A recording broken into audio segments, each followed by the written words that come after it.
Recently, James was on a panel talking about gaming literacy, and it got him thinking, what does it mean to be literate in a medium? Is it something we've already achieved in games? And if not, is it something we need to achieve?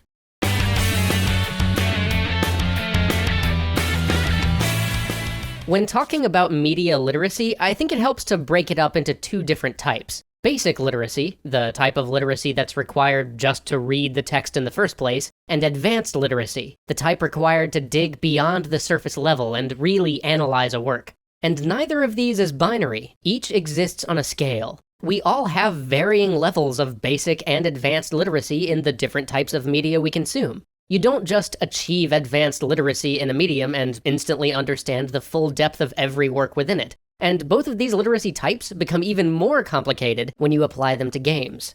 Okay, let's start with basic literacy. Have we achieved universal basic literacy for games? Well, clearly not. When we talk about somebody's ability to read in our medium, what does that mean? Does it mean simply being able to play a game at all? Or does it mean the ability to play a game from start to finish, completing it like you might a book? Or does it sometimes mean one and sometimes the other? After all, we might say that you have experienced Super Mario Bros. Even if you've only played the first few worlds yourself. You've seen enough to have a conversation about the game. We can discuss it, and unless we're getting into very specific details, you can hold your own, add to, and get something out of that conversation. But would we say the same thing about BioShock or Braid? Can one say that they have experienced BioShock if they've only played up to the first Big Daddy fight?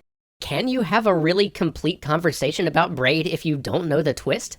And this question isn't even as simple as it first appears. I mean, when considering this myself, my initial assumption was, oh, this only applies to narrative-heavy games, the kind which might require you to experience the whole narrative to understand the piece, just like any other narrative medium. But that assumption is incorrect, because this isn't just a narrative thing. There are plenty of games that don't fully reveal their mechanics until you're deep into the game. I mean, imagine trying to talk about frog fractions to somebody who's only played the beginning. And besides, not all narrative-heavy games necessarily require you to play all the way through to have sufficiently experienced them either.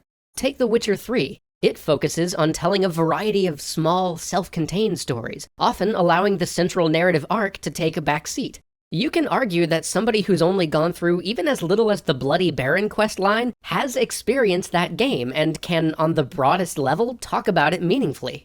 So clearly finding a comprehensive definition for what basic game literacy is a puzzle we are far from solving, but for right now, let's just assume the lowest bar possible, and simply say that basic literacy is the ability to play a given game at even a novice level. So by that metric, have we achieved universal basic game literacy? Not by a long shot. There are a lot of people who essentially don't know how to read when it comes to video games, because they've never learnt the unique skills necessary to do so.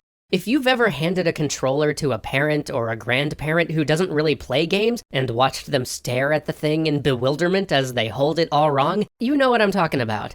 In games, things like understanding how a controller works or being able to navigate simulated 3D space is like being able to sound out words and having at least enough vocabulary to know what most of them mean. These are the sort of basic skills required to access most texts in this medium, which means that many people still aren't even nominally literate in this medium, which in some ways holds us back. But even this basic literacy, the ability to experience a text in the first place, is even more complicated than that, because it's not something you just have or don't have. It's a scale. Some books are harder to read than others. Not harder to deeply understand, mind you. I mean literally harder to read at even a basic level. Some of us would have no problem reading your average Drizzt novel, but would be completely frustrated trying to read Ulysses. Games are the same way. I mean, heck, I have spent my whole life doing this, and I'm not even sure I am games literate enough to play Europa Universalis 3. I know literally over a dozen people who have picked up Dwarf Fortress and did the gaming equivalent of picking up a book that you think you want to read, getting a few pages in, and then putting it down forever. And this is a strange thing because with the way our medium works, there are people who have been playing Madden non-stop for years, but sit them down in front of a tactics game and you might as well be asking them to read French. And what's more, we have built up so much internalized vocabulary over years of playing that jumping into our medium as a newcomer now is even more difficult.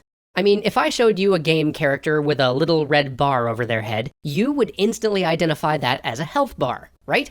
You and I are so used to that, we basically never even bother defining it any longer. But that's not always the case for people just entering games. And that's not to say that we should just change all of our games to accommodate people who are just getting started, but we don't even have a great place for them to start.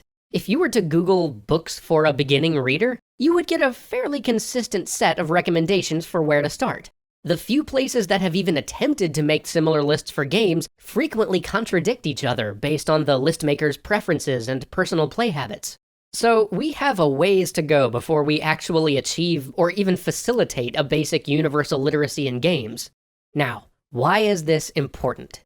Well, because universal literacy in other fields created an explosion of creativity as new voices, which had never been part of the conversation before, provided us with new ways to look at those media, and created new works that changed the very foundations of what we thought was possible with them. Whether this be in traditional literature or in fields like music, where simply expanding who was basically literate in the field led to jazz and rock and rap. This expansion of literacy has always led to new work and new thought.